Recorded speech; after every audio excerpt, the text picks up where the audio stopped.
the Pilgrims looked at America as the new land of promise, the new world, the new Jerusalem. And they viewed the King of England as the Pharaoh. They viewed the Atlantic Ocean as the Red Sea. And they viewed, now check this out, they viewed the Indians that had lived here as the Canaanites. And God did eventually remove the Indians' power from America. And a lot of people cry and whine about that. But it happened before. I mean, we know there were some grotesque heathen practices that the Indians practiced. And no doubt it was the time for them to be judged and for new people, for God's people to inherit this land. President Thomas Jefferson said, "I shall need too the favor of that being in whose hands we are, who led our fathers as Israel of old from their native land and planted them in a country flowing with all the necessaries and comforts of life."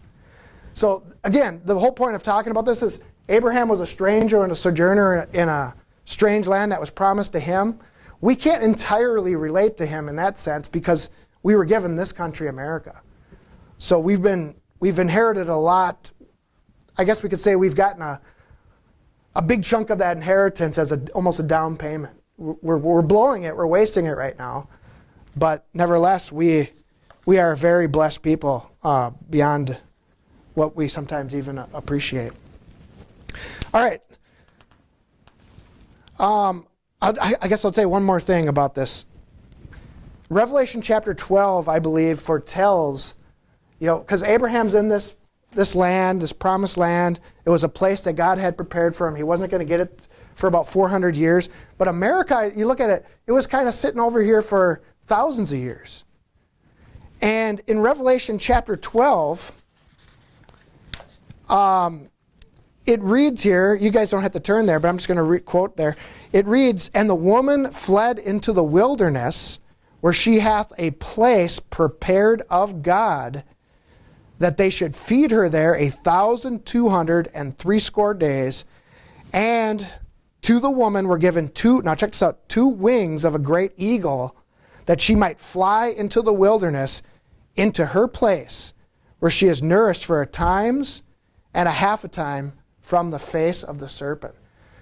So this woman, no doubt represents the children. The mother actually would be, I believe, Sarah. She was wearing a crown of 12 stars. Eventually, through Sarah's line, would come Mary, and then Mary would give birth to the Christ child. But the woman represents God's people. And there was this place that God had prepared for her. It wasn't in Israel. Now today we got the people that make such a big deal about 1948. That'll be another topic for another time. But in the end times, God's people, Israel, spiritual Israel or biological Israel, whatever you want to say, was to be in this wilderness land. And the 2 wings of the great eagle would kind of be the symbol of that land. And what do we have what's America's national bird or national standard? It's the bald eagle. A symbol of God directing and protecting and overshadowing his people. So into the wilderness, into her place. It didn't say Jerusalem in the end.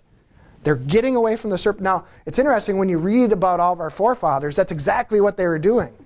They were getting away from the serpent trying to oppress them with false religion. And they were chased, and the serpent actually chased the woman as that group of people on the Mayflower came here and set up this nation, chased the woman and tried to stop her from building this great nation. But then we had the Revolutionary War and all that, and the rest is history.